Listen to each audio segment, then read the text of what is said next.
Hello everyone, welcome to my channel Jersey Shore Pondscapes videos. My name is Chris. We do a ton of videos here all about koi ponds and water gardens, waterfalls, pond filtration, fish, aquatic plants, the whole bit. I have a ton of videos here on this channel, all broken down into playlists.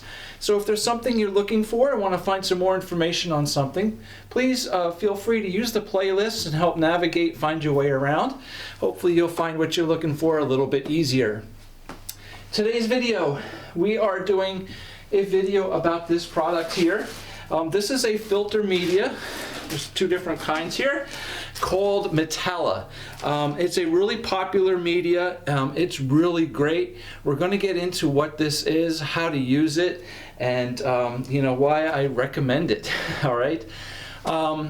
So if you're new to the channel, please subscribe. If you're into koi ponds and waterfalls, you enjoy the hobby, as I do, please subscribe to the channel. I've been building koi ponds professionally for over 25 years, and I put this channel together basically to help share with you what I've learned over the years, some little tricks and different techniques and all kinds of things, from construction, design, to filtration, and everything else in between. So thank you very much. I really appreciate your support. If you subscribe to the channel, it does help me out greatly.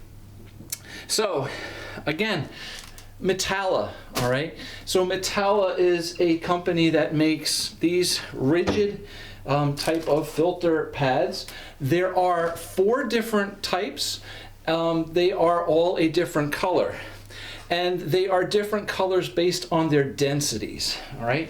The black is the least dense, then there's a green, then there's a blue that you can see pictured here behind me, and then even the densest one is gray.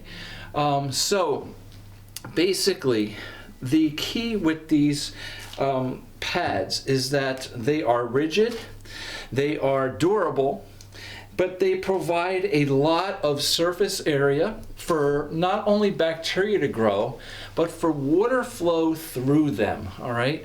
So in order to have a really good biological filter, we want to grow different types of bacteria and other microorganisms in our filter media.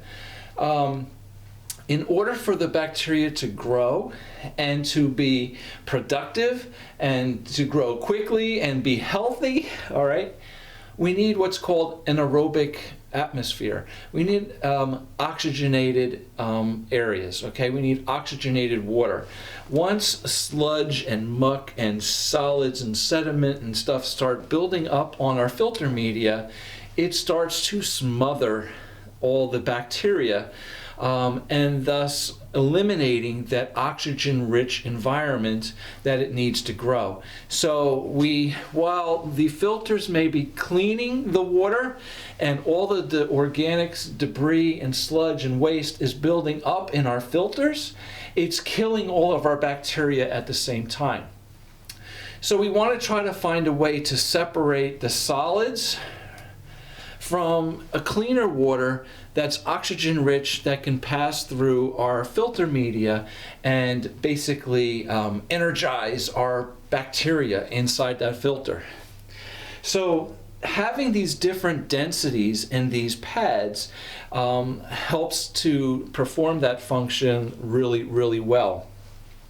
Now these pads, these are large sheets, okay, that a local pond store has sells, and they loaned them to me to do the video, and that's Water World Monmouth Feed in Farmingdale, New Jersey. They're a local supplier for me, and they're really great and knowledgeable over there. If you need anything, you're in the New Jersey area, they're definitely a great resource. But now these filter pads, okay, can be cut to whatever size and shape you need. Now it is a rigid, dense pad, okay? It's not a floppy, kind of thing. So cutting these can be a little difficult, but it's not hard, okay? A really sharp knife, all right, will cut them. I use a little Sawzall. All right, a little electric saw, and it just right through it. A fine tooth blade, okay, you don't want a big tooth blade, it'll rip this all to pieces. Just a really fine tooth blade, just cut right through, and you can cut any size, shape, whatever you need. So like I said, in fact, the store there where I get this stuff actually does cut pieces down to using their skimmers that they sell, and you can just buy the little squares to fit into the skimmers, or if you want, you can buy the whole sheet. So like I said, there is different densities in this, and there are different ways that this can be set up in different filter systems. But the basic idea is that the black is the least dense, okay? I don't know if I hold this up, if you can actually kind of see any light through it, but definitely has a lot of open space for water to flow through. The idea of growing the bacteria on all these little ridges and in here, fibers so to speak, with air, room around it for the water to pass through, for that oxygen-rich water to pass through it is very important. If you have a filter pad that gets full of sludge, the water doesn't pass through it, it goes around it. So that oxygen-rich water is not getting through to all the bacteria. And again, if there's a lot of sludge and buildup on the pad, then your bacteria is not going to get the oxygen it needs anyway. But allowing this to have the water flow through it is a big, big benefit. So the larger, density here basically will block a lot of the solids from getting through. All right. So no matter how your filter system is set up, whether your water's coming in the bottom of the tank and flowing up through the media, or you have a tank where the pads are set vertically standing up and the water goes through this way, however it's set up, it's basically going to work in the same way. Now, as I said, there are 4 different densities. The black is the least dense, then the green, then the blue, then a gray. So if you're setting these up in your filter system, I'm not going to say that you absolutely need to have all 4, but at least 2, all right? Maybe 3 if necessary, if possible, is even better, 3 different layers. And that would be the black one first to collect the heavier solids, right? Then the green one to filter out a little finer solids, and then the blue one behind it, which will be more of a biological bacteria-based pad rather than a cleaning pad, all right? So that works out really, really well. Now, another setup that is really good with these pads that Matala actually recommends is using a green pad first, all right? Then a blue pad behind it, then a green pad behind the blue, then another blue one, right? So green, blue, green, blue, green, blue, okay? Now, the reason for that is, obviously, this is a little less dense than the blue. The green pad will allow the water through it quicker, right? Easier. Water always travels in the path of least resistance. So if it can get through a blue pad and then easily funnel through the green, it's going to increase the flow just that little bit to the blue pad behind it, okay? Whereas if you're green, then blue, blue, blue, all right, you're allowing water to go through easier and then slow, slow, slow, all right? So their path is more, easy, slower, easy, slower, easy, slower. And the filtration process becomes a little bit better, okay? That's what Matala recommends.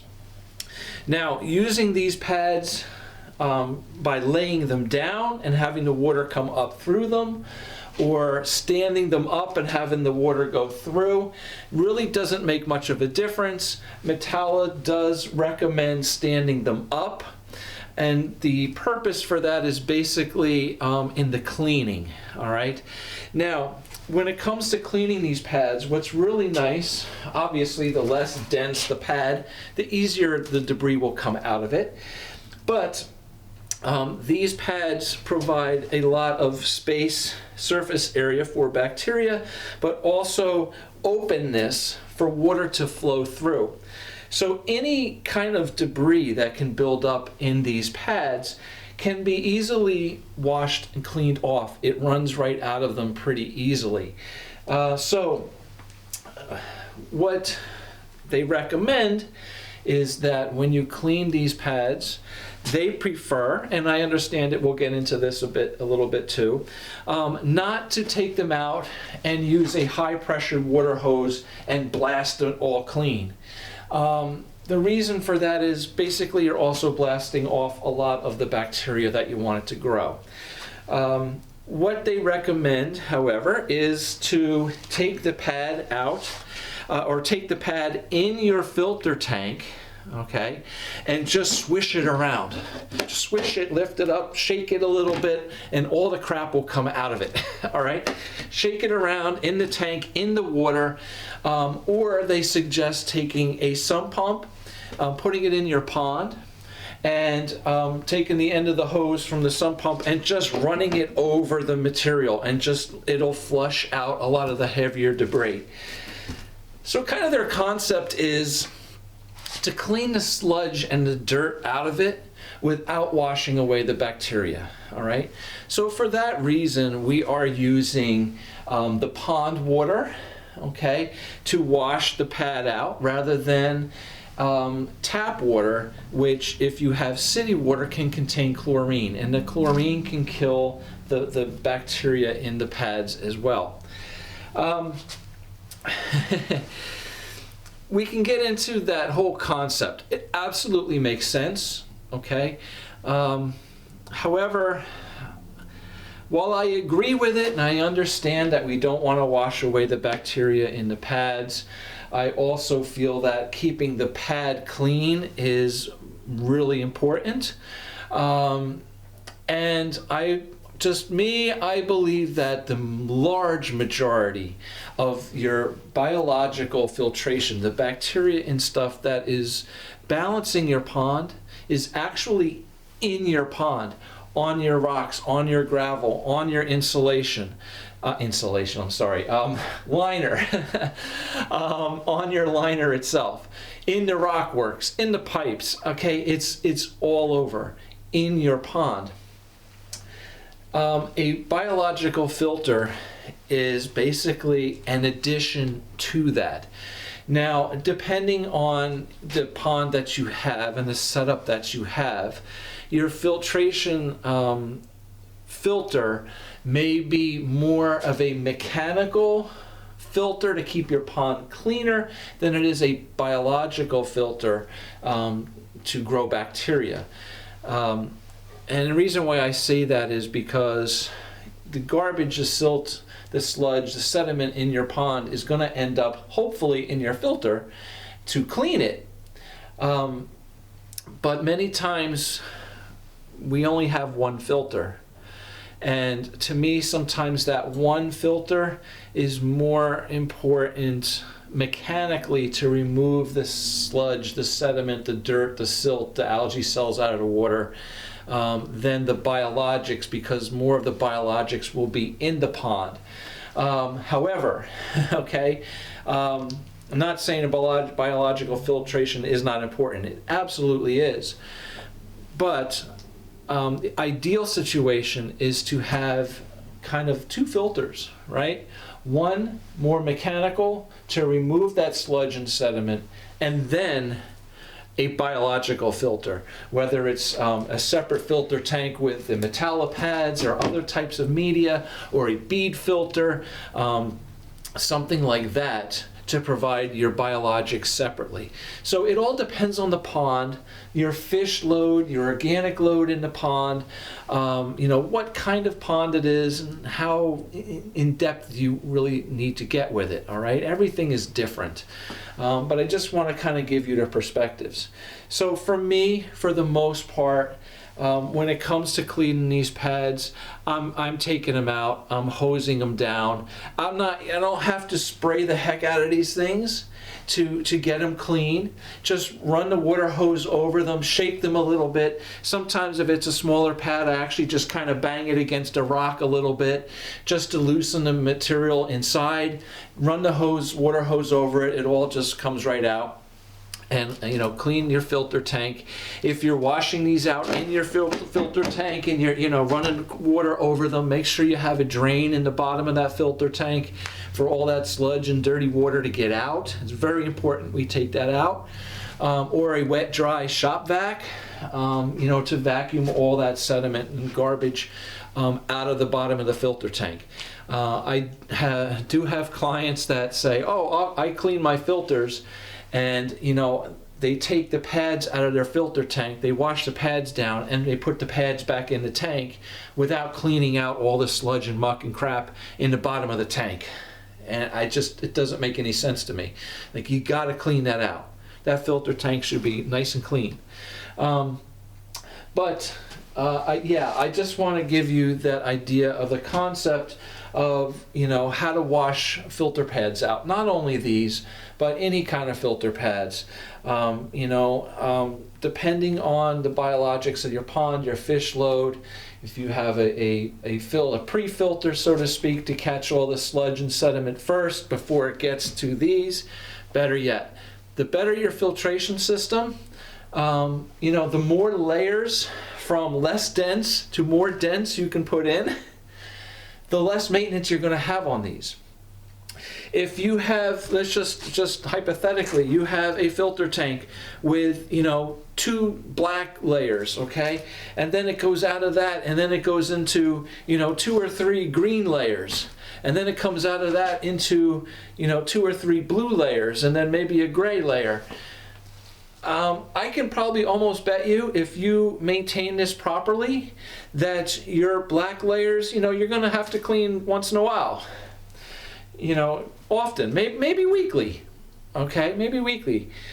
Maybe these you're going to clean every 2 weeks at that point. Your blue layer, you might only have to pull out once a month or once every 2 months.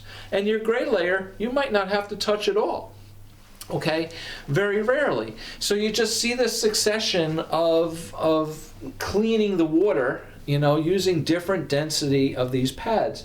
And again, the really nice thing with these pads is that they can be rinsed off and washed off fairly easily. So remember, this black, the least dense pad, is going to wash out and clean up a lot quicker than the blue and gray pads that are much denser. But still, it does clean out nicely. But the whole concept is the blue and the gray that are much denser, you shouldn't have to clean much at all, because all the sediment and sludge should be filtered out of the water before it gets to those. Okay, so to me, I have had clients that have skimmers that have a layer of this green in the skimmer, and they find that it tends to clog relatively, quick. Not quick, but it clogs pretty often. Those clients have taken the green pad out and put the black pad in, and it worked much better. Their maintenance on cleaning this pad was far less. However, the flip side of that is more of the garbage is getting through this pad, getting to the pump and the skimmer, where the pump's grinding it up, pureeing the poop, as they say, and spreading it back to the pond or into another filter, where the finer material is harder to filter out than the bigger material. All right, so advantages and disadvantages. Okay, there's different ways to look at it, and every pond system is different. So depending on the needs of your pond, can kind of tell you, hey, I need this one, or hey, I need this one. Another idea would be, hey, why not put one of each pad in your filter? Okay, but But I definitely do like the concept of the filter being, instead of being a black pad, a green pad, a blue pad, then a gray pad in succession. I do like, you know, what Matala says of using a green pad first, then a blue pad, then a green pad, then a blue pad. Once your water is cleaner, okay, after your black pads have pulled out all that heavy sludge, having that green, blue, green, blue, green, blue is nice because for the water flow through it. Okay, definitely like that concept. All right, so I hope that gives you a good idea about Matala, what these pads are, how they're used. Like I said, they are really rigid pads. They're really nice to use. So once you cut them to the proper shape of your filter, it's good too because they stay rigid in your filter. So whereas some fiber pads, as they get full of garbage, they kind of tend to move, and the water will, instead of going through them, go around them because it'll just push it. The water pressure will just push the pad aside and the water will come out around it. Again, a path of least resistance. So these can be cut to fit that filter tank firmly and tightly, okay? So the water can't push it out and go around the sides. It has to flow through. So it becomes a little more of effective, you know, in that means. All right? So that's it. I'm going to wrap it up right here. Thank you for watching the video. I hope it helped you out. Really nice product, very popular product, and it's popular for a reason, okay? It's good. It's good stuff, definitely. And thank you for watching my videos. Please subscribe to the channel. I really appreciate your support. And hit the like button, and hopefully we'll see you back soon again in another video. Take care. Have a great day. Bye.